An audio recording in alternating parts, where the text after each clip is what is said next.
A la mañana siguiente, poco antes de las 10, tomé la maleta y me situé ante la droguería Hammond, en la plaza del mercado, a esperar el autobús de Innsmouth. Cuando ya faltaba poco para llegar, observé que los paseantes se alejaban de la parada. El empleado de la estación no había exagerado la repugnancia que sentían en la localidad por los habitantes de Innsmouth. Al poco tiempo apareció retemblando por State Street un coche de línea bastante viejo, pintado de verde oscuro. Dio la vuelta y frenó al lado donde yo estaba. Enseguida me di cuenta de que era el que yo estaba esperando. Encima del parabrisas se adivinaba el casi legible cartel Arkham, Innsmouth, Newport. Solo venían 3 pasajeros, 3 hombres más bien jóvenes, morenos, mal vestidos y de semblante hosco. Cuando el vehículo se detuvo, bajaron los 3 y con paso torpe y desmañado echaron a andar en silencio por State Street, casi de manera furtiva.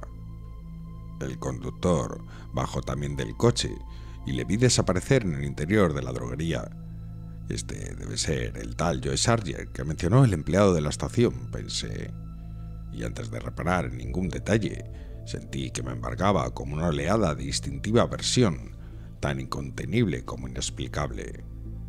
De pronto, me pareció muy natural que la gente de la localidad no deseara subir a semejante autobús ni visitar la población donde vivía aquella chusma. Cuando volvió a salir de la droguería, me fijé más en él y traté de descubrir el motivo por el que me había causado tan mala impresión. Era un hombre flaco, de hombros caídos y unos 70 de estatura, o tal vez menos. Llevaba un traje azul raído y una deshilachada gorra de golf. Debía tener unos 35 años, aunque las 2 arrugas que le surcaban el cuello a ambos lados le hacían parecer más viejo, si no se fijaba uno en su rostro inexpresivo y apagado. Tenía la cabeza estrecha y unos ojos saltones de color azul claro, que no pestañeaban. Su barbilla y su frente eran deprimidas y tenía unas orejas más bien rudimentarias y atrofiadas. Sus labios eran grandes y abultados. Sus mejillas, cubiertas de poros abiertos y de costras, daban la sensación de carecer casi totalmente de barba. Aparte, algunos pelos amarillos, tan irregularmente repartidos por la cara, que junto con las rugosidades de la piel, más que otra cosa, parecían calvas producidas por alguna enfermedad. Sus manos enormes, surcadas de venas, eran de un increíble gris azulado. Tenía los dedos sorprendentemente cortos y desproporcionados, como encogidos hacia adentro de sus tremendas palmas. Al dirigirse hacia el autobús, noté su forma bamboleante de andar. Sus pies eran igualmente desmesurados, y cuanto más se los miraba, más difícil me parecía que pudiera encontrar zapatos a su medida. La mugre que llevaba encima lo hacía más repugnante aún. Sin duda, trabajaba o haraganeaba por los muelles pesqueros, a juzgar por el olor que traía consigo. Era imposible averiguar qué mezcla de sangre habría en sus venas. Sus rasgos no parecían asiáticos, polinesios ni negroides, pero evidentemente eran extranjeros. Sin embargo, más que una característica racial, aquellos rasgos me parecían una degeneración biológica. Me quedé cortado de pronto al darme cuenta de que no había ningún otro pasajero en el autobús. No me gustó la idea de viajar solo con semejante conductor, pero se acercaba la hora de salida y tuve que decidirme. Subí al coche, le tendí $1 y dije escuetamente: Innsmouth. Me miró con sorpresa durante un segundo, mientras me devolvía 40 centavos, pero no dijo nada.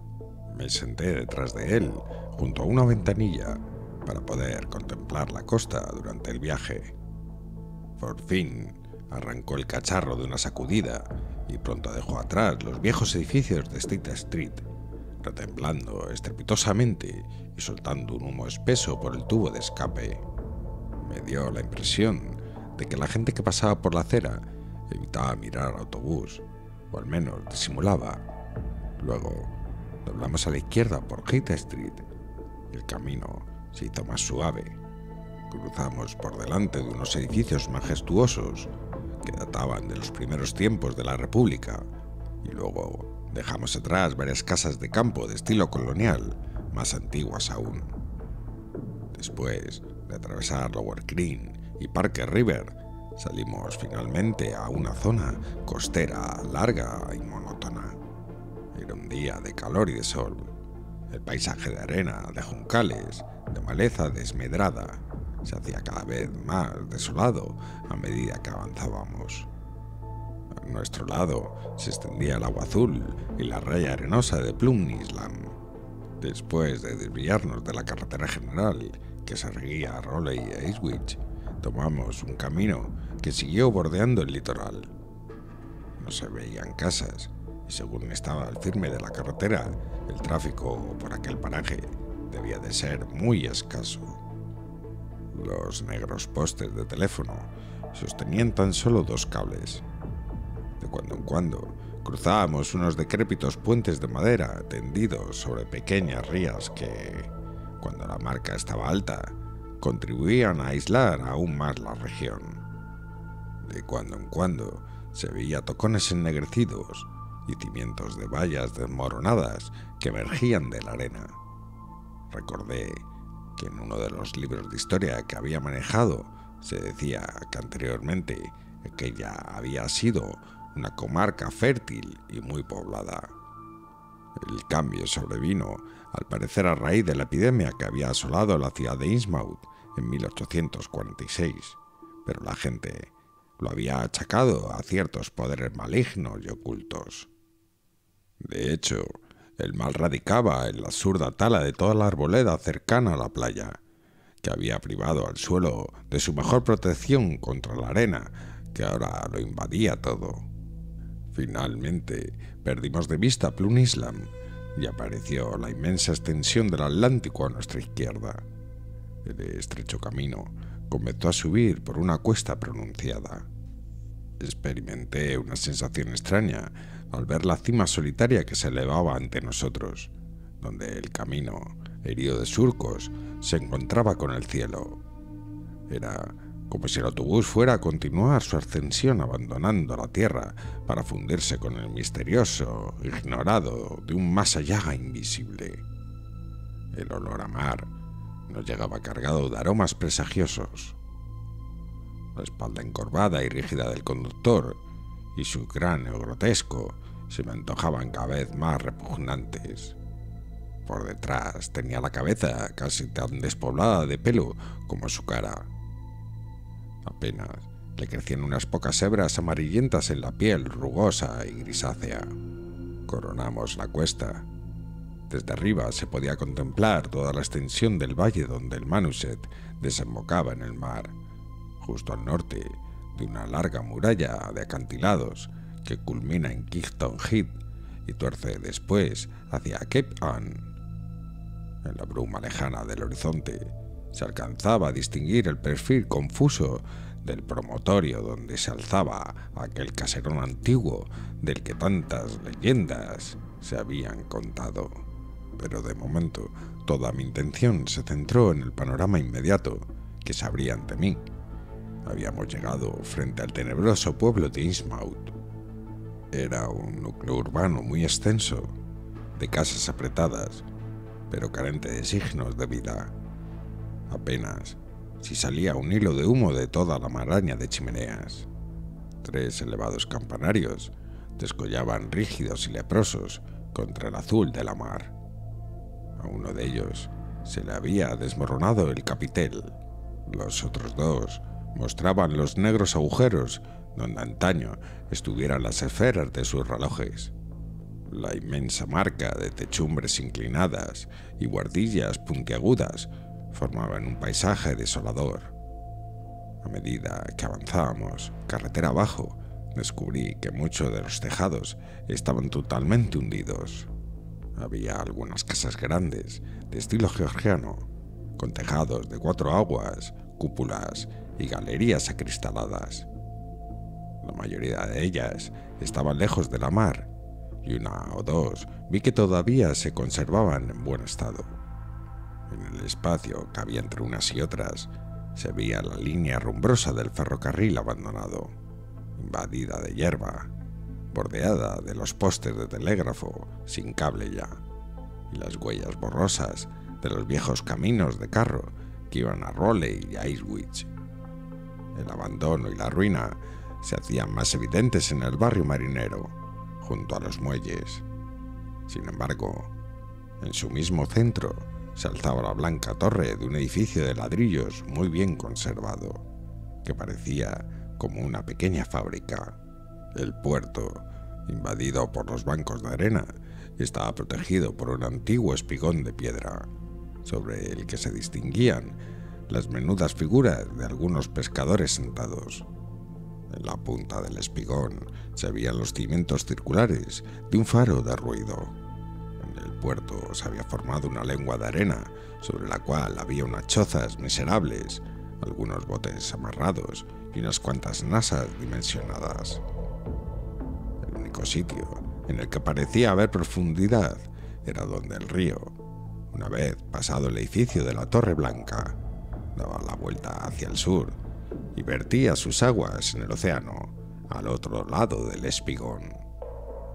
Los muelles de embarque estaban podridos de un extremo a otro.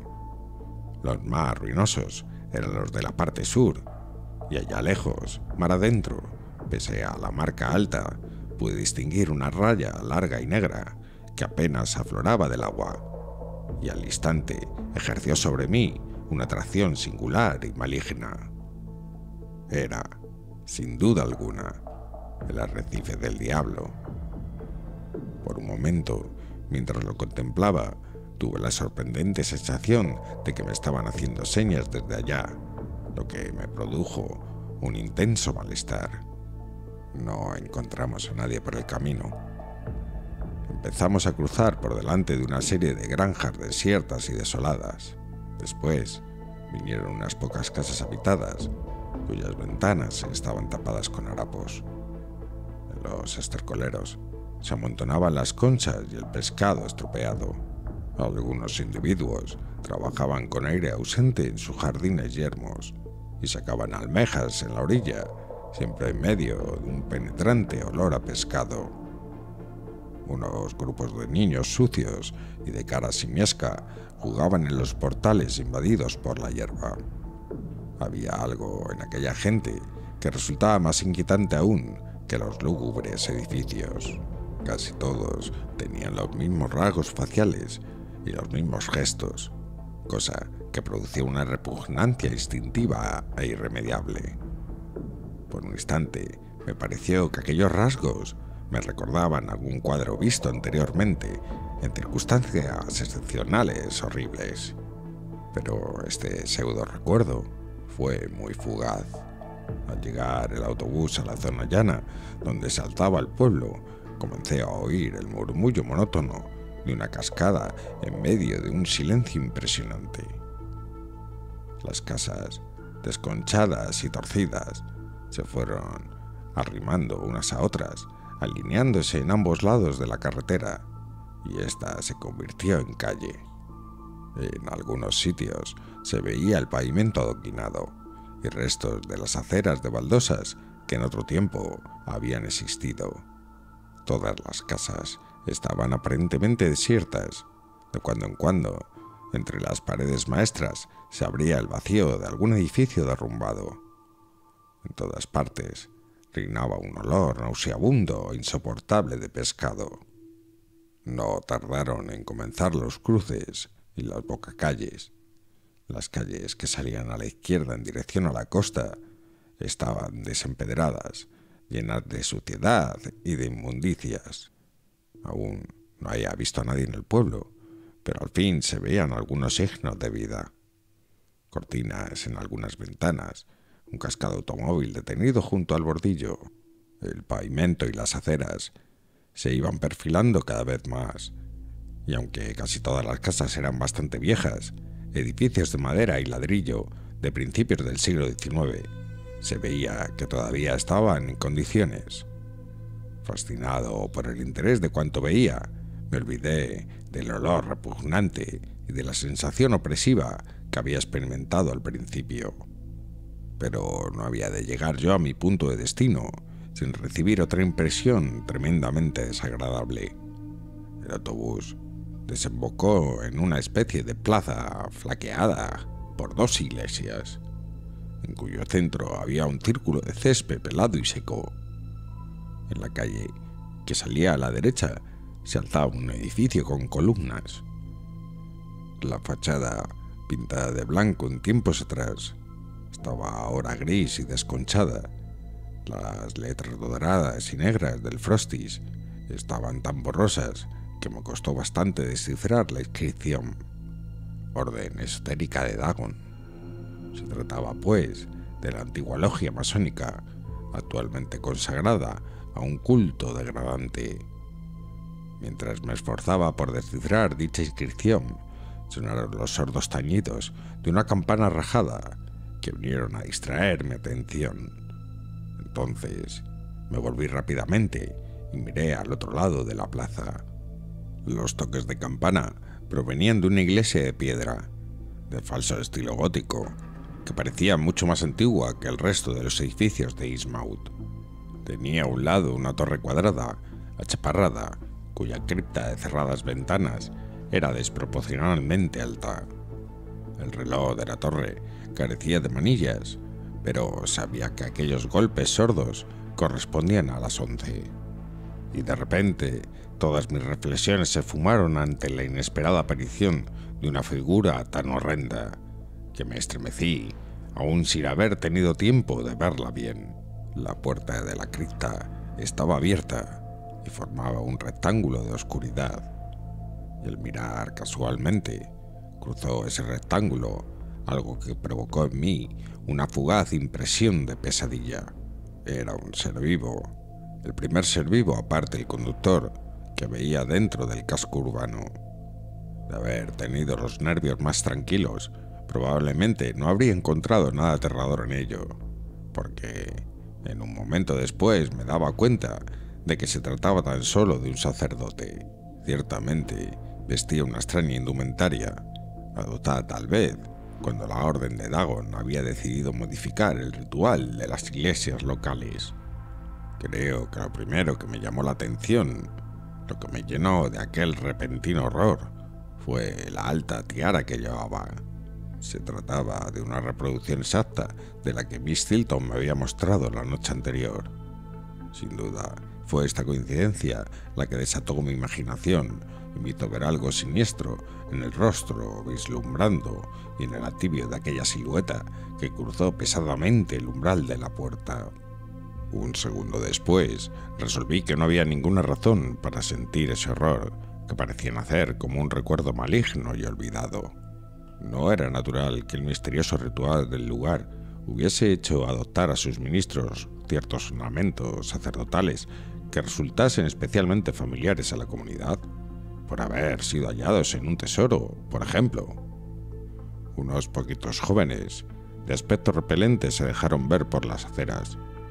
Se trataba de individuos aislados o de silenciosos grupos de 2 o 3.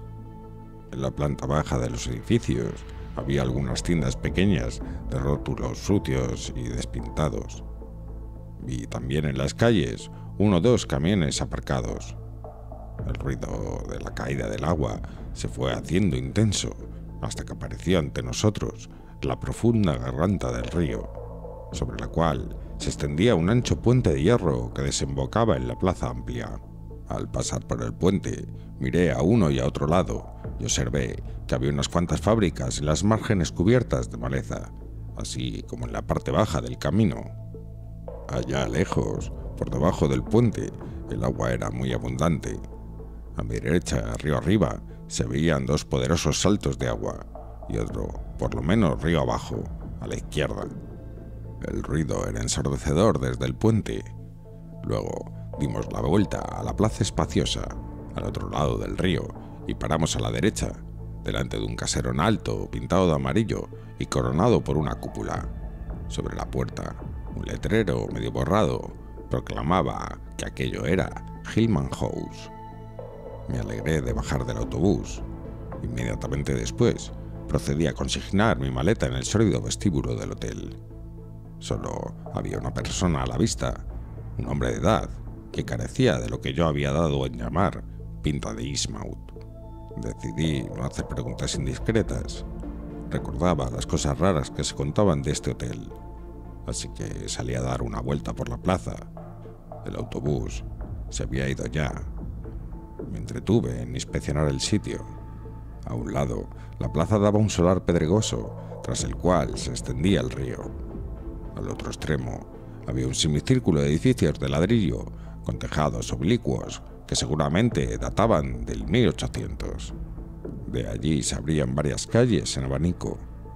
Por la noche, habida cuenta de la escasez de farolas, estas calles tendrían una iluminación bastante pobre. Pensé con alivio en mi proyecto de marcharme de allí antes del anochecer. Los edificios se conservaban todos en bastantes buenas condiciones y albergaban quizá una docena de establecimientos comerciales de los más corrientes, una sucursal de una gran cadena de tiendas de comestibles, un restaurante de aspecto triste, una droguería, un almacén de pescado al por mayor y, en el extremo de la plaza, no lejos del río, las oficinas de la única industria del pueblo, las refinerías Mars. Habría unas 10 personas por allí y 4 o 5 automóviles y camiones aparcados junto a la acera. Evidentemente, se trataba del centro comercial de Innsmouth. Hacia oriente se podían ver los azules parpadeos del puerto, sobre los que se alzaban las ruinas de 3 antiguos campanarios, muy bellos en su lúgubre desolación. Cerca de la orilla, al otro lado del río, se veía sobresalir una torre blanca por detrás de un edificio que debía de ser la refinería Mars. Después de pensar un rato, decidí empezar mis indagaciones en la tienda de comestibles. Tratándose de una sucursal, era probable que sus dependientes no fueran de Innsmouth, como así resultó. En efecto, el único empleado era un muchacho de unos 17 años cuyo aspecto franco y simpático prometía abundante información. Daba la impresión de que estaba deseoso de charlar, y no tardé en descubrir que no le gustaba el pueblo, ni su olor a pescado, ni sus furtivos habitantes. Para él era un alivio poder hablar con cualquier forastero. Era de Arkham y vivía con una familia que procedía de Ipswich. Siempre que podía, hacía una escapada para visitar a su familia, y esta no le gustaba que trabajase en Innsmouth, pero la empresa lo había destinado allí y él no deseaba dejar el empleo. Dijo que en Innsmouth no había biblioteca pública ni cámara de comercio, pero que no le sería difícil orientarme por las calles. Seguramente encontraría monumentos de interés. Donde yo me había apeado era Federal Street. De aquí nacía en dirección a poniente una serie de calles residenciales: Broad, Washington, Lafayette y Adams. Y al otro lado estaba el miserable barrio marinero. En ese barrio, cuya arteria era Main Street, encontraría unas viejas iglesias muy bellas de estilo georgiano, completamente abandonadas. Sería conveniente que yo no llamara demasiado la atención por aquellas inmediaciones, especialmente al norte del río, ya que el vecindario era gente hosca y mal encarada. Incluso se decía que algunos forasteros habían llegado a desaparecer. Ciertos lugares eran prácticamente territorio prohibido, según había aprendido a costa de disgustos. Por ejemplo, no era aconsejable rondar por los alrededores de la refinería Mars, ni por las proximidades de cualquiera de los templos que aún se hallaban abiertos al culto, ni por delante del edificio de la Orden de Dagon, situado en New Church Green. Los cultos que se practicaban eran muy extraños. Todos ellos habían sido enérgicamente desautorizados por sus respectivas iglesias de fuera de Innsmouth. Las sectas locales, aun cuando conservaban sus primitivos nombres, practicaban las más extrañas ceremonias y utilizaban unas vestimentas sacerdotales sumamente raras. Sus credos heréticos y misteriosos hacían alusión a ciertas metamorfosis prodigiosas a consecuencia de las cuales se obtenía la inmortalidad material en este mundo. El pastor del muchacho, el Dr. Wallace de Arkham, le había instado que no frecuentara ninguna iglesia de Innsmouth. En cuanto a la gente, él apenas sabía nada, eran huidizos y se les veía raramente y vivían como los animales en sus madrigueras, de modo que resultaba muy difícil imaginarse a qué se dedicaban, aparte de la eterna pesca. A juzgar por la cantidad de licor clandestino que consumían, se debían de pasar la mayor parte del día en estado de embriaguez. Parecían unidos por una especie de misteriosa camaradería y sentían un gran desprecio por el resto del mundo, como si fueran ellos los elegidos para otra vida mejor. Su aspecto, en particular aquellos ojos fijos e imperturbables que no pestañeaban jamás, era lo que más le repelía de ellos. Después, sus voces roncas de acento inhumano. Era lo más desagradable del mundo oírles cantar por la noche en la iglesia, en especial durante sus grandes festividades, que ellos denominaban renacimientos, celebradas 2 veces al año, el 30 de abril y el 31 de octubre. Eran muy aficionados al agua y siempre estaban nadando en el río y en el puerto. Las competiciones hasta el lejano arrecife del Diablo eran muy frecuentes y viéndoles daba la sensación de que todos estaban en condiciones de practicar esta dura prueba deportiva. Pensándolo bien, uno se daba cuenta de que las únicas personas que aprecian el pueblo eran jóvenes. Incluso entre estos, a los mayores se les notaba ya ciertos signos de degeneración. Era muy raro encontrar adultos sin rastros de desviación biológica alguna, como el viejo empleado del hotel, y uno se preguntaba qué ocurría con los viejos. ¿No sería tal vez la pinta de Innsmouth un extraño fenómeno patológico que les iba minando el organismo a medida que transcurrían los años? Naturalmente, solo una grave enfermedad podía acarrear tales y tan grandes modificaciones anatómicas en las personas que alcanzaban la madurez, modificaciones tan profundas que incluso llegaban a afectar a la forma del cráneo. En ese caso, la cosa ya no sería tan desconcertante, puesto que se trataría de una enfermedad. De todas formas, el muchacho que me dio a entender que era muy difícil sacar conclusiones concretas sobre el asunto, ya que jamás se llegaba a conocer personalmente a los viejos del lugar, por mucho que se viviese entre ellos. Dijo además que estaba convencido de que había individuos más repugnantes de los que se veían por la calle, pero que los encerraban en determinados lugares. Se oían cosas la mar de raras. Decían que las casas del puerto se comunicaban entre sí mediante una serie de subterráneos secretos, y que el barrio era un auténtico vivero de monstruos deformes. Era imposible saber qué clase de sangre les corría por las venas, si es que les corría alguna. Cuando llegaba al pueblo algún enviado del gobierno o alguna personalidad, solían ocultar a los tipos más señaladamente repulsivos. Añadió que era inútil preguntarle nada sobre el lugar. El único capaz de hablar era un viejo que vivía en el asilo de la salida del pueblo y que solía pasear por las calles próximas al parque de bomberos. Este venerable personaje, Zadok Allen, tenía 96 años y estaba algo tocado de la cabeza, además de ser un borrachín del pueblo.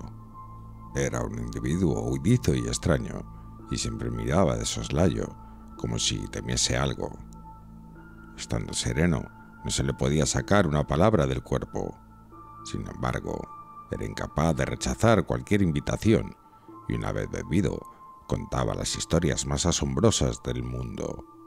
De todos modos, pocos datos útiles podría sacar de él, ya que no decía más que disparates, cosas prodigiosas y errores imposibles, propios de una mente desequilibrada.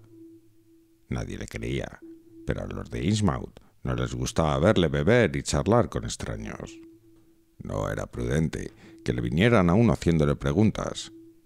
Probablemente las descabelladas habladurías que corrían por ahí provenían de él. Es cierto que algunos habitantes de Innsmouth, que procedían de otras localidades, afirmaban haber visto escenas horribles, pero las aterradoras historias del viejo Zadok, unidas a la deformidad de los habitantes, eran suficientes para provocar todo tipo de supersticiones y fantasías. Ninguno de los forasteros que vivían en el pueblo se atrevía a salir de noche. Se decía que era peligroso. Además, las calles estaban siempre oscuras. Por lo que se refiere al comercio, la abundancia de pescado era casi increíble. De todos modos, en Innsmouth se obtenía menos beneficio cada día. Los precios bajaban continuamente y la competencia aumentaba. Como es natural, el verdadero negocio del pueblo era la refinería, cuyas oficinas estaban en la plaza, unos portales más allá. El viejo Mars nunca se dejaba ver. A veces se veía pasar su automóvil con las cortinillas echadas.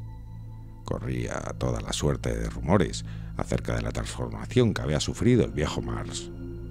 En sus tiempos había sido siempre muy atildado y se decía que vestía aún una elegante levita de tiempos del rey Eduardo, aunque se la había tenido que adaptar a ciertas deformidades. Al principio dirigían sus hijos la oficina de la plaza, pero últimamente se habían retirado de la vida pública, dejando el peso del negocio a la generación más joven. Tanto ellos como sus hermanas habían sufrido un cambio muy extraño, especialmente los mayores, y se decía que estaban muy mal de salud. Por lo visto, una de las hijas de Mars era verdaderamente horrible. Según se decía, parecía un reptil. Iba siempre ataviada con una gran cantidad de joyas fantásticas. Hasta llevaba una tiara del mismo estilo que la del museo, por lo que me dijo el muchacho. Él mismo se la había visto en la cabeza más de una vez. Sin duda, provenía de algún tesoro escondido de los piratas o los demonios, los curas o los pastores, o como se les llame a esos extraños sacerdotes, usaban también tiaras de ese tipo, pero rara vez se le veía. Me confesó que él no había visto más que una, la de la muchacha, aunque corría el rumor de que existían varias en la ciudad. Además de los Mars, había otras 3 familias de elevada posición: los Wade, los Hillman y los Elliot. Todas eran gente retirada, vivían en sus casas inmensas a lo largo de Washington Street. Se decía que con ellos vivían secuestrados ciertos familiares que sufrían también horribles deformaciones y cuyo fallecimiento había sido certificado oficialmente. Como en muchas calles habían desaparecido los rótulos, el muchacho me dibujó un plano rudimentario pero bien detallado del pueblo, para que pudiera orientarme. Después de examinarlo un momento, consideré que me iba a servir de gran ayuda. Le di las gracias y me lo guardé en el bolsillo. No me gustaba la idea de ir a comer al restaurante que había visto, así que le compré un poco de queso y galletas para tomar un bocado más adelante. El programa que me había trazado consistía en deambular por las calles principales, hablar con alguien que no fuese de allí si tenía ocasión de ello, y coger el autobús de las 8 para Arkham. A primera vista, se notaba que el pueblo era un caso extremado de decadencia colectiva. En fin, yo no soy sociólogo, de manera que limité mis observaciones a la arquitectura. Empecé a buen paso mi recorrido sistemático por las sórdidas calles de Innsmouth. Después de cruzar el puente, me desvié hacia el fragor de los saltos de agua que había río abajo. Pasé junto a la refinería Mars, de la que no salía ruido alguno ni se notaba la menor actividad. El edificio estaba situado junto al río, cerca del puente y de una confluencia de calles que debió de ser el primitivo centro comercial del pueblo, desplazado después por la actual Plaza Mayor. Volví a cruzar la garganta por el puente de Main Street y desemboqué en un paraje tremendamente desolado. Los montones de cascotes y los tejados fundidos forman una línea mellada y fantástica que se recortaba contra el cielo. Por encima, severo y decapitado, destacaba el campanario de una antigua iglesia. En Main Street había algunas casas habitadas, al parecer, pero sus puertas y ventanas estaban cerradas con tablas clavadas. Más abajo, unos edificios ruinosos y abandonados abrían sus ventanas como negras órbitas vacías sobre las calles empedradas. Algunos de aquellos edificios se inclinaban peligrosamente a causa de los hundimientos del suelo. Reinaba un silencio imponente. Tuve que amarrarme de valor para atravesar aquel lugar en dirección al puerto. Ciertamente, la impresión sobrecogedora que produce una casa desierta aumenta cuando el número de casas se multiplica hasta formar una ciudad de completa desolación. El interminable espectáculo de callejones desiertos y fachadas miserables, la infinidad de cuchitriles oscuros, vacíos, abandonados a las telarañas y a la carcoma, provocan un temor que ninguna filosofía puede disipar. En Fish Street estaba todo tan desierto como en la arteria principal, aunque ofrecía un aspecto diferente. Había muchos almacenes construidos de piedra y ladrillo, que todavía se conservaban en buen estado.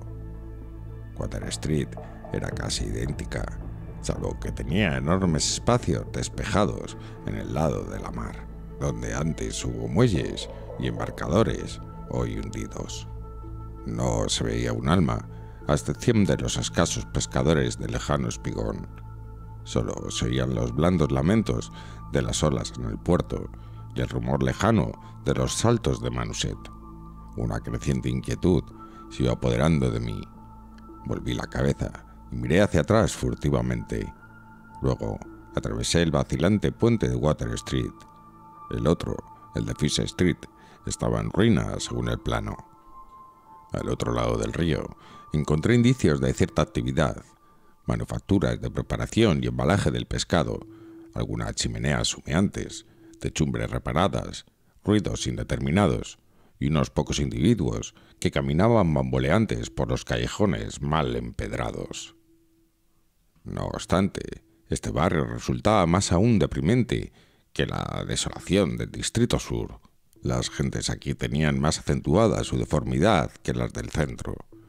Varias veces me recordaron de manera confusa algo tremendo y grotesco que no conseguí identificar.